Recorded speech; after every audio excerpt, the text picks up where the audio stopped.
warahmatullahi wabarakatuh.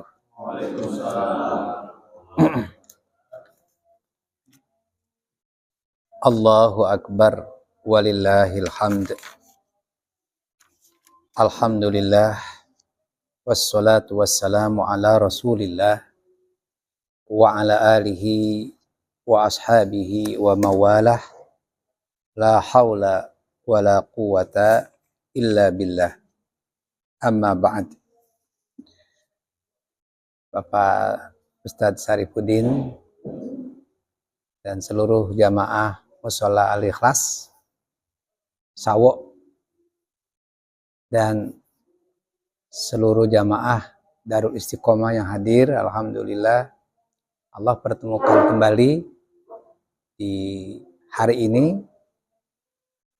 Kalau lebih dipersempit lagi, hari yang sangat sesaat, yaitu dunia, dengan harapan mudah-mudahan berkumpulnya kita di sini menjadi wasilah Allah pertemukan lagi insya Allah di surga nanti.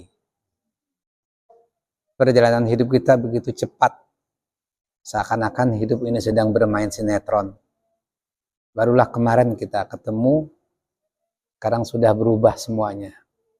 Rambut yang kemarin hitam sudah memutih, bukan hanya rambut, tapi alis yang tadinya hitam sudah memutih. Ini bukan nyindir, memang kenyataan. Kita lagi sedang di make up sama Allah. Benar, kalau Bapak, teman-teman sekalian melihat saya tua, padahal masih muda. Sebenarnya rambut itu hitam, di make up putih menjadi kelihatan lebih tua. Gitu. Ya, semuanya lah di make up sehingga kelihatan lebih tua. Dan insya Allah kita yang hadir ini rata-rata sudah berumur tingkat 4. Umur 60 sampai dengan ketemu malaikat maut. Jadi insya Allah yang hadir ini adalah orang-orang yang sudah siap. Sudah siap bertemu dengan malaikat Israel insya Allah. Nah, dalam rangka persiapan kita bertemu Israel, saya ingin menyatakan hidup ini perjuangan. Dan perjuangan butuh korban. Allah mencontohkan bagaimana berjuang dengan berkorban itu adalah melalui uswah hasanah. Uswah hasanah kita itu selalu kita ucapkan setiap sholat sebenarnya. Allahumma sholli ala Muhammad wa ala ali Muhammad. Jadi contoh uswah kita adalah Rasulullah Muhammad sallallahu alaihi wasallam. Laqad kana lakum fi Rasulillahi uswatun hasanah. Lalu setelah itu kama shallaita ala Ibrahim wa ala ali Ibrahim. Uswah hasanah ke atasnya lagi yaitu kakeknya Rasulullah, bapak tauhid, yaitu Nabiullah Ibrahim alaihissalam.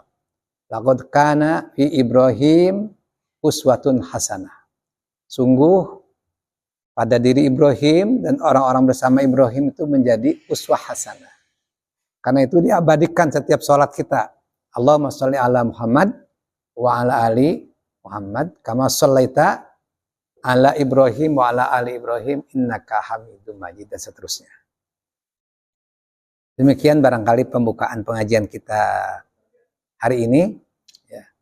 Yang sesungguhnya ini kita sudah bangun dari tidur kita karena sudah nggak nyampe 300 tahun kita tidur, enggak. Kalau Ashabul Kahfi kan 300 tahun baru sadar lagi. Kita ini baru berapa tahun atau berapa bulan kita bukannya berhenti, tapi tidur sebentar. Ashabul Kahfi kita. Ya, kalau nggak salah kita bertemu di musola ini berapa tahun yang lalu, Pak? Covid ya? 2022. Iya, sekarang 2025. Baru 3 tahun, bukan 300 tahun. Ya, mudah-mudahan masih menjadi pejuang Ashabul Kahfi semua. Ya, pejuang Ashabul Kahfi semua yang ingin memberantas kezaliman, menegakkan keadilan. Jamaah rahimakumullah. Pagi hari ini kita mencoba sedikit memahami tentang Sirul Adha, rahasia kurban fi hayatil ibad, atau fi hayatil insan, dalam kehidupan manusia. Ada satu hadis Rasulullah Shallallahu Alaihi Wasallam yang bagi saya pribadi ini sangat menggelitik sebenarnya. Hadis ini sangat pendek dan tergolong ini hadis yang hadis sahih, sangat kuat. Diriwayatkan oleh Imam Ahmad. Imam Ahmad itu adalah nama lengkapnya Ahmad bin Hambal, seorang ulama besar yang beliau itu di bawahnya siapa? Imam Syafi'i. Imam Hambali di atasnya Imam Syafi'i. Jadi sesungguhnya Imam Ahmad bin Hambal itu gurunya Imam Syafi'i. Imam Syafi'i di atasnya lagi guru beliau Imam Malik. Malik bin Anas, bukan Anas bin Malik, Malik bin Anas. Dengan terkenalnya kitab Muwatta. Dan kitab Muwatta itu adalah kitab yang dikarang oleh Imam Malik, guru muridnya siapa? Imam Syafi'i. Ternyata Imam Syafi'i sudah sangat paham dengan kitab Muwatta. Makanya Imam Malik ketika ingin menyampaikan ilmu kepada Imam Syafi'i, disuruh baca dulu kitab Muwatta'nya. Begitu dites, lulus semua Imam Syafi'i, luar biasa. Kemudian Imam Malik di atasnya lagi Imam Hanafi. Jadi kalau kita membaca tentang 4 mazhab, itu adalah Imam Hanafi, siapa lagi? Imam Malik, Syafi'i, dan Hambali. Kita bicara Imam Hambali. Imam Hambali meriwayatkan hadis, ya, di mana hadisnya itu menjelaskan begini. Pendek banget nih hadis. Tapi lagi-lagi bagi saya, kita semua ini menggelitik nih hadis. Selain Imam Ahmad, juga Imam Ibnu Majah. Bismillahirrahmanirrahim. Qala Rasulullah sallallahu alaihi wasallam, man kana lahu sa'atan. Man, siapa? Orang. Kana, terdapat. Lahu, baginya. Sa'atan. Pak Awan, sehat? Sa'atan, yaitu keluasan atau kelapangan. Rezeki maksudnya. Jadi yang punya keluangan rezeki. Ya. Walam yudhahi, sementara dia tidak berdohi. Maksudnya itu berkurban, menyembelih hewan. Fala, maka janganlah yaqrabanna, mendekati, sungguh jangan mendekati musallana, musola kami, tempat sholat kami. Maksudnya tempat sholatnya Rasulullah dan umat Rasulullah. Ini kan masih namanya musola ya Pak? Bukan masjid. Padahal lebih besar masjid atau lebih besar musola? Musola Pak. Kalau di Indonesia besaran masjid ya? Tapi kalau bahasa hadis itu besaran musola Pak. Musola tempat sholat. Di mana saja tempat musola. Makanya ketika Aid, maka disuruh datang ke musola, bukan ke masjid. Maksudnya musola itu lapangan, Pak. Lebih luas lapangan, lebih luas masjid. Ya, jadi musola maksudnya begitu. Meskipun nggak salah sholat ke masjid ketika Idul Fitri. Apalagi di zaman sekarang. Sudah nggak ada lapangan ya.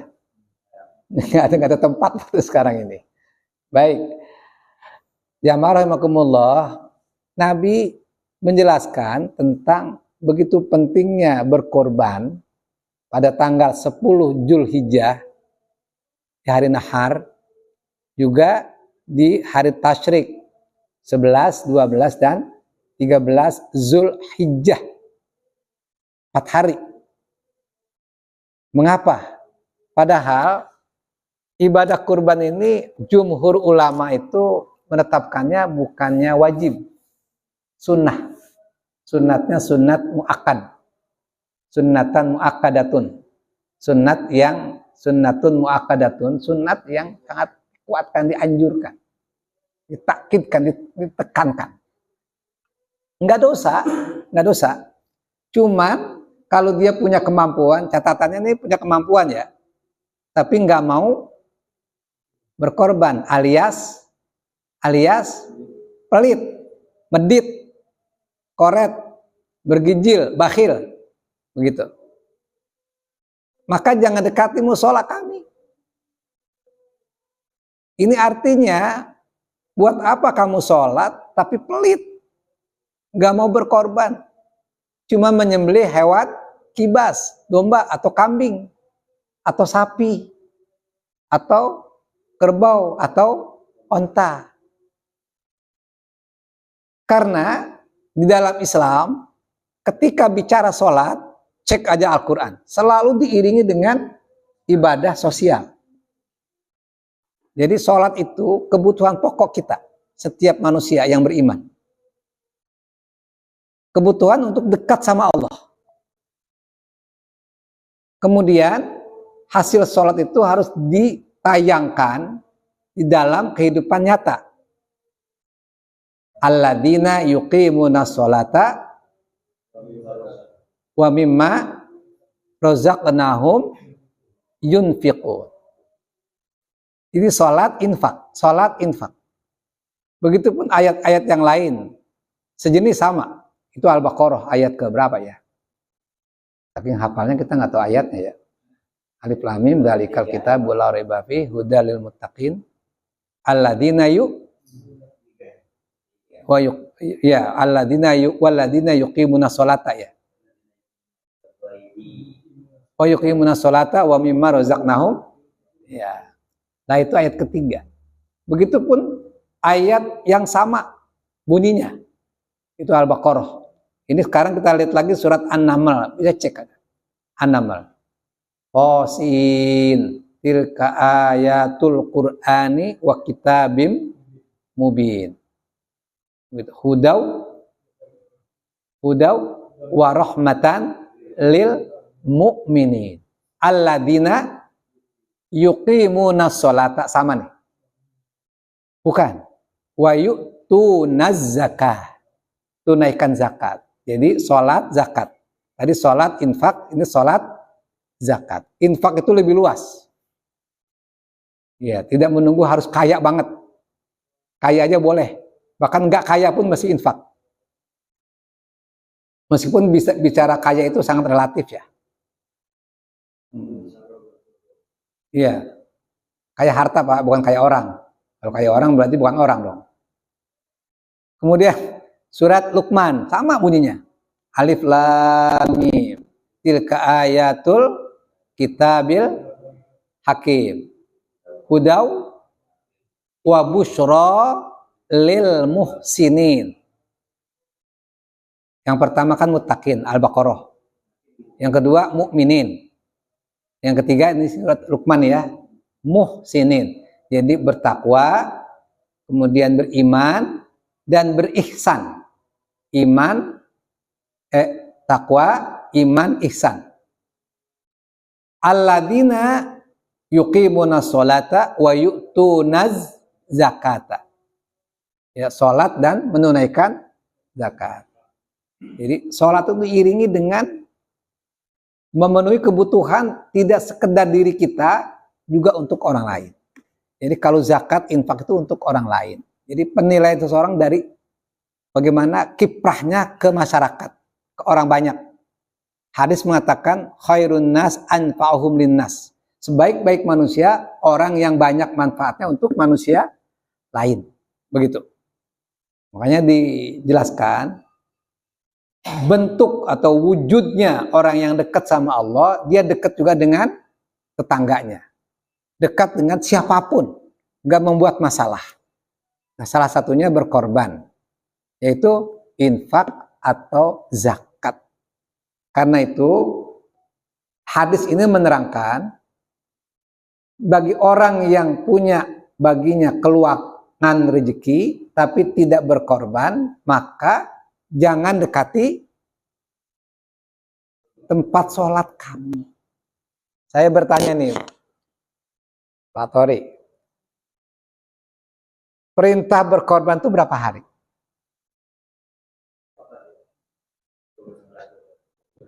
perintah berkorbannya. Yang disebutnya menyembelih hewan tuh berapa hari? 4 hari kan ya? Tanggal 10 Zulhijjah, 11, 12, dan 13. Pertanyaan saya, 1 tahun berapa hari? Berarti berkorban cukup 4 hari aja.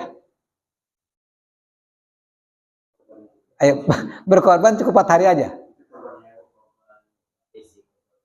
Korban perasaan kan harus setiap hari ya. Nah, ini sebenarnya ini kan memandangnya bukan sekedar seremoni sebenarnya atau ritualistik. Jadi kalau bicara kurban dalam bentuk menyembelih hewan memang cuma 4 hari. Hari apa? Tanggal 10 Zulhijjah, 11, 12, 13. Tetapi intinya bukan di situ. Manusia ini adalah makhluk yang mudah lupa.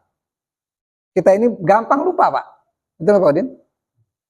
Karena itu diingatkan dengan satu momen peristiwa supaya jangan lupa. Apa? Peristiwa yang sesungguhnya kita itu mesti menjadi pemain atau pemeran apa yang diungkapkan dalam Al-Quran dan hadis. Guru kami, Mama Abdullah bin Nuh di Bogor, beliau itu seorang ulama besar. Beliau itu yang menerjemahkan kitab Ihya Ulumuddin. Ya, Mama Abdullah bin Nuh menyatakan begini kepada kita. Kalau kamu membaca Quran, Quran nggak cukup kamu terjemahkan. Quran kamu harus tafsirkan. Nggak bisa Quran hanya dilihat artinya, tapi harus ditafsirkan. Yang dimaksud beliau tafsir itu yang paling utama, tafsir bukan sekedar dibaca, tapi dimengerti, dipahami, diyakini, sehingga menjadi tafsir kehidupan. Tafsir kehidupan. Quran diantaranya berbicara tentang kisah atau sejarah. Banyak kisah-kisah Quran kan ya? Kisah Nabi Yusuf, ya. Kisah Nabi Musa, kisah-kisah yang banyak semuanya. Termasuk kisah Nabi Ibrahim dan Ismail yang sering kita dengarkan tentang berkurban. Nah, membaca kisah-kisah itu, kata beliau, yang saya pahami, itu enggak sekedar kamu membaca tentang ketokohan seorang Ibrahim dan Ismail doang. Atau kalau kita dulu belajar Panglima Polim, udah, alhamdulillah, udah sehat Pak? Sudi udah sehat? Alhamdulillah. Mas Herul sehat? Mudah-mudahan kita sehat semua ya. Jangan sampai sakit hati ya. Sakit hati itu jengkel. Mudah-mudahan sehat semua. Kembali. Kisah-kisah yang disebutkan tadi, kalau kita belajar Pangeran Diponegoro atau tokoh-tokoh nasional misalnya, tokoh-tokoh Islam, itu kan sebenarnya kalau kita dulu, kita kan taunya tanggal lahirnya, tanggal wafatnya, perjuangannya. Selesai gitu aja. Cuma sekedar cerita. Padahal sejarah tentang seseorang itu kita menyelami bagaimana seorang Diponegoro supaya kita berperan sebagaimana Pangeran Diponegoro itu sebenarnya. Ada tokoh Islam yang beliau itu sudah meninggal dunia di umur 22 tahun, Kang Dirja. Di Lampung, dikenal banget itu. Sehingga diabadikan dengan lapangan terbang Raden Intan. Ya. Ini Raden Intan di umur 22 tahun sudah meninggal. Beliau itu melawan Belanda itu di umur muda, di umur 15 tahunan. Umur 22 sudah meninggal, dieksekusi mati oleh Belanda. Karena mengapa bisa demikian? Karena banyak pengkhianat-pengkhianat dari kalangan Islam sendiri. Nah, umur 22, umur 15 sudah jadi pejuang. Coba kita Bapak, kita umur muda ngapain? Pak Udin, umur muda banyakkan apaan? Jujur amat Pak. Jujur amat Pak. Insya Allah orang jujur masuk surga Pak ya. Kita jujur aja bahwa kita banyak mainnya. Tapi seorang Raden Intan di umur 15 tahun jadi pejuang. Kapan mainnya ini orang? 22 udah meninggal. Ini kan harus menjadi pertanyaan buat diri kita. Saya nggak ada apa-apanya. Hidup itu harus menorehkan hidup yang kebaikan. Nah ini Raden Intan. Ya. Nah kembali, Nabi begitu menekankan tentang ibadah menyembelih hewan kurban di tanggal 10 atau 11, 12 atau 13 Zulhijjah. Mengapa? Inilah intinya. Ini adalah sebuah momen peristiwa untuk mengenang agar kita tidak lupa bagaimana hidup itu sesungguhnya harus berjuang dan berjuang harus berkorban. Jadi hidup itu berjuang tidak bisa sukses kecuali harus berkorban.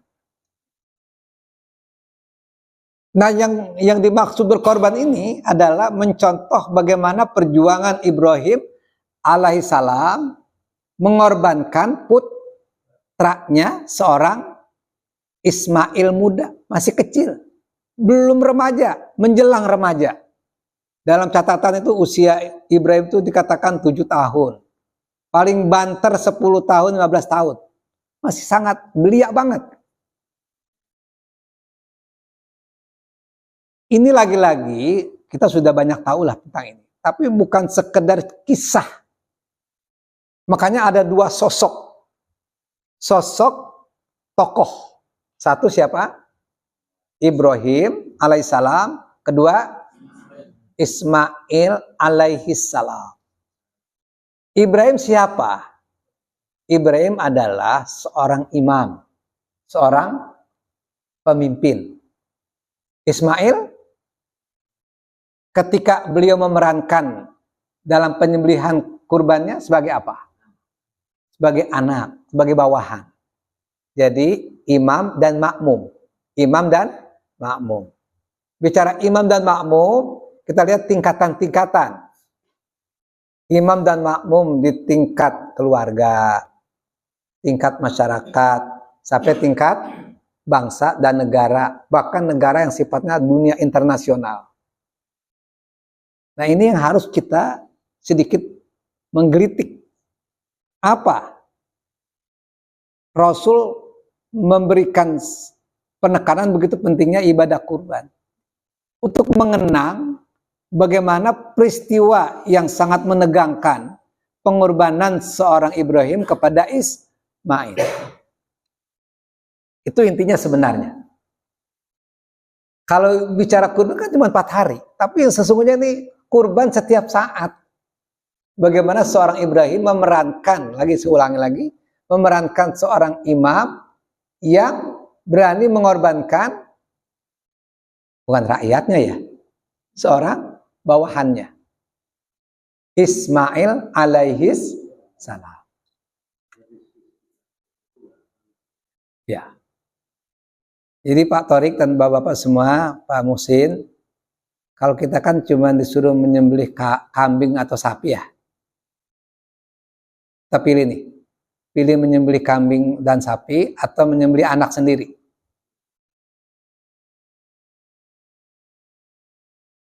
Nggak ada apa-apanya kok. Hanya menyembelih kambing dan sapi. Nabi Ibrahim menyembelih putra dan putranya putra kesayangan. Bukan kalau kita punya anaknya bandel, kita disuruh sembelih ya masih mending ya. Mendingan lu mati beda. Ini kan enggak. Memang yang diharapkan untuk meneruskan perjuangan. Disuruh sembelih sama Allah. Ini luar biasa. Hanya saya ingin mengatakan di sini, saya mesti belajar sebagaimana Ismail. Saya mesti belajar sebagaimana Ibrahim. Sebagai anak-anak, jadilah seorang Ismail. Jadi orang tua, jadilah seorang Ibrahim. Sebagai warga, masyarakat umum, jadilah Ismail. Sebagai presiden, Ayo. Sebagai Ibrahim, sebagai presiden, sebagai kepala negara, ya dari Ibrahim. Begitu ya, Pak?